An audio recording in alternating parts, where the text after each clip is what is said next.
Chaos, anyone? Let's talk about why some people thrive on drama.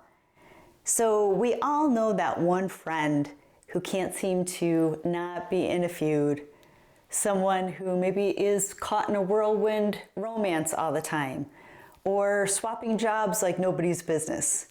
Yeah, we all know the chaos seekers. But what if I told you that their love for drama might make psychological sense? I know, that sounds messed up, but stick with me here. Let's meet the drama brain. Let's look at why some people chase the chaos. And let's break it down with a little neuroscience and a little psych talk, but I promise we will keep this fun. But people who love drama, they often score high on traits like neuroticism or sensation seeking or high emotional reactivity. According to a study published by the Personality and Individual Differences, people high in neuroticism are more likely to experience intense emotions and seek situations that mirror that internal intensity. So it's like that their nervous system, it craves stimulation in a way that others might crave peace of mind or quiet. I know, messed up, right?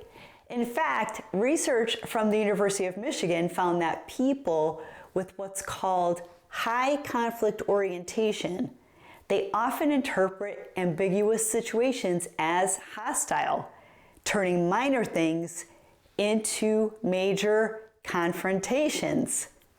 Interesting, right?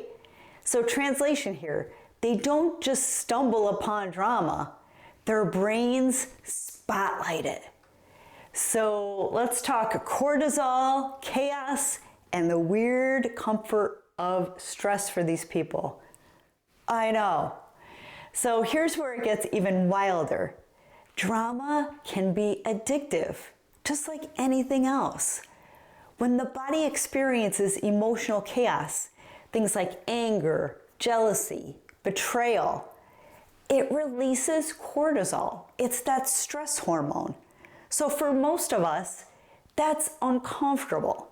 But for the chaos seekers, that internal roller coaster feels familiar to them.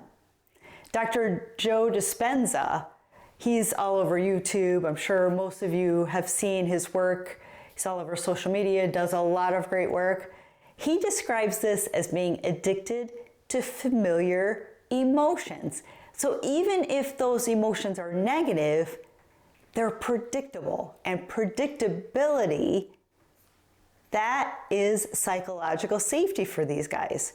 So kind of like choosing to stay on a broken carousel because at least you know how it spins. Or people that stay in a highly toxic or conflict relationship and they'll say, it's the devil I know. Not healthy, not good, but their systems are wired that way. So let's look at some statistics for those of you that are curious, like I am. So according to an APA study, 7 to 10% of adults exhibit traits linked to high drama involvement, like just borderline personality, being narcissistic, being a little just overwhelming, those personality types of tendencies. And a meta-analysis from Frontiers in Psychology, it showed that people who engage in interpersonal drama, they report higher daily stress. They also report lower sleep quality and, no surprise here, more frequent relationship breakdowns. Makes sense. This all makes sense to me. Yet, in organizational settings, drama-prone individuals may be more engaged. They stir the pot, yes, but they also bring emotional energy to stagnant teams. So cue the chaos unicorns. Interesting, right? But when you think about it, a lot of these very chaotic people in our workplace, they do seem very engaged and they know everything that's going on. Not sure it's always positive, but they always seem to. So what can you do with this information? If you've got a drama lover in your life, you're starting to suspect some changes in somebody, or maybe you're starting to suspect it's you. Here's a takeaway. Awareness is power. So once you know that you are chasing emotional spikes, you can choose a healthier hit. So think of workouts, creative challenges, or actual adventure instead of this emotional sabotage. So that takes a lot. That takes habits, right? And setting boundaries early can really help. So chaos seekers often test emotional limits, not out of malice. Most of the time they're not bad people, but it's a habit for them. So try kindness and clarity. That would be your best combination here, even if it's you. And practice nervous system regulation.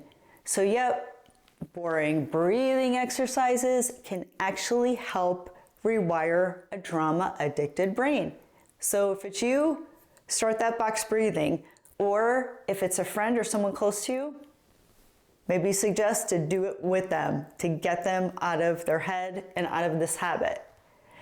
So have you ever been down or drawn into drama, even when you knew better? I think we all have.